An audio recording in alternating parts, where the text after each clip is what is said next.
I propose that we begin by knowing what we are arguing about.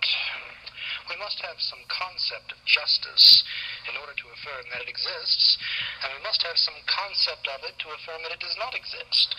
So what is this concept the masses believe is a thing and you believe is a mere word?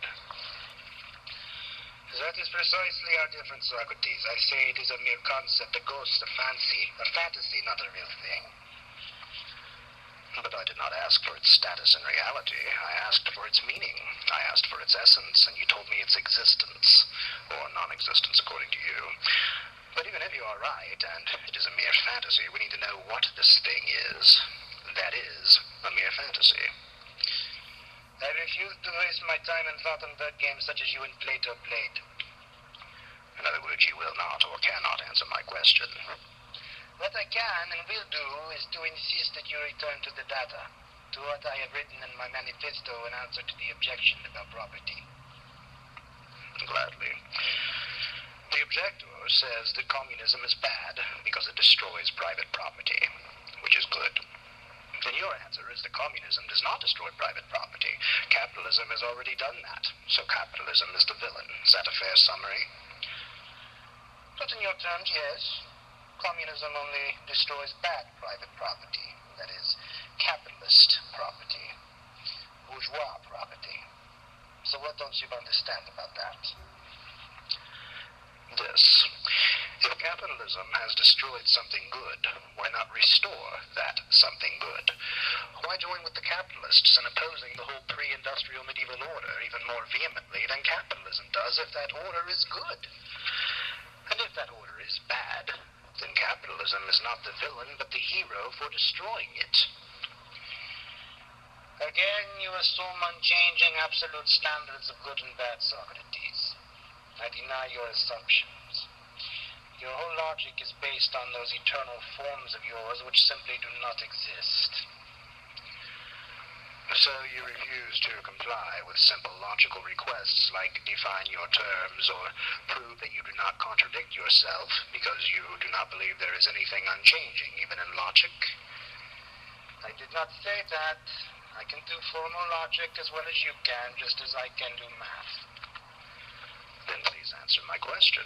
What is the ambiguous term or the false premise or the logical fallacy in the argument against communism that you're answering here? I've already told you, the ambiguous term is property. The historical dialectic produces not some one unchanging eternal form called property, but many different and incompatible forms of property, many different things that are all called by the same name. And I say the same about good and bad. They are historically relative. What is good at one stage, because it serves the march of history, is bad at another stage because it retards it. As a man passes through the same intermediate level of seawater as he sinks to the bottom to drown, and again as he rises to the top to be rescued. On his way down, it is regress. On his way up, it is progress. So capitalism is like that intermediate level of seawater? Yes. It is good in serving history's purpose by paving the way for communism, and it is bad in being the last obstacle to a worldwide communist order. You see, here is the root error of you idealists and absolutists. Even when you do not speak about God, you endow your own ideas with godlike attributes.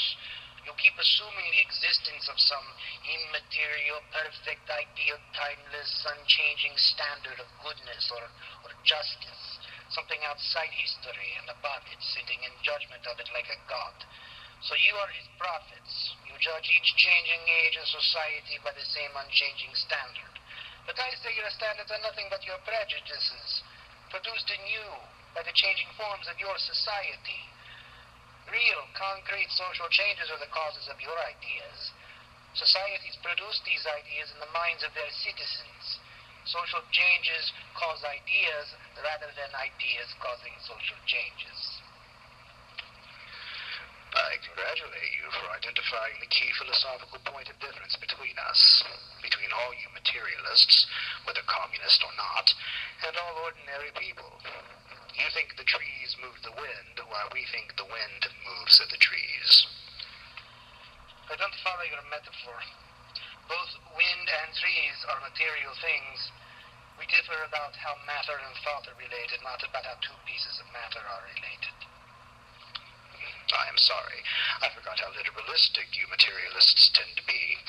I meant the trees as symbols for all visible material things, and the wind as a symbol for the invisible things, spiritual things, like ideas and choices. Yet you are using an argument from analogy, and that is a logical fallacy. My analogy is not meant to prove anything but to the Newman. It is not an argument, but an explanation. Well, it fails. It misleads. You may call us literalists, but we materialists are scientific, and you idealists are not. Why do you think this is so? Because science has discovered the material causes of mind. Scientifically speaking, the human mind is insignificant. How can that be? Scientifically speaking, the human mind is the scientist. Abstract wordplay. I prefer to be concrete instead. That is why I say that no matter what the individual is, mind or matter, the individual is insignificant, historically speaking. But historically speaking, the individual is the historian. You are very good at rhetoric, Socrates. No, I am not. That is not rhetoric. That is logic. Call it what you will. I appeal to facts, not logic. You may serve logic, but I serve history. And history's winners and losers are not determined by who has the more logical arguments. My philosophy will win as a historical fact.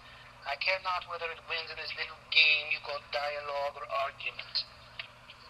Then why argue at all? Why not use guns instead? Are there any here? No. You must use arguments. They are your only weapons here. I will use them, but I will not serve them. Why do you use them? To move some minutes sometimes. The pen is mightier than the sword. So it is power over men that is your end. I am a politician, Socrates, not a philosopher. I take that as a yes. Do you seek power for its own sake, then, or as a means in the service of something higher, like justice? I have told you already, Socrates, there is no such thing as some generic, universal justice. And you say the same about truth as about justice. I do. It changes with history.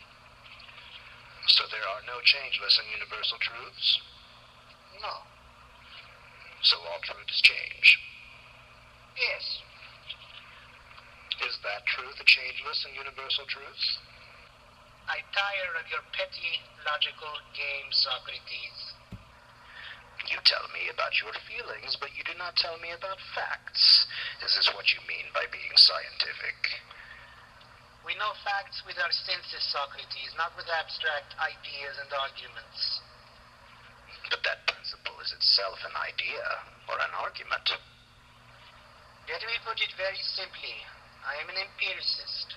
We know only what we see. The rest is speculation. See with our senses? Yes. But we do not see that with our senses, for that is not a thing with color, or an event with movement in space. It is an idea, a belief, a proposition. No one can see it.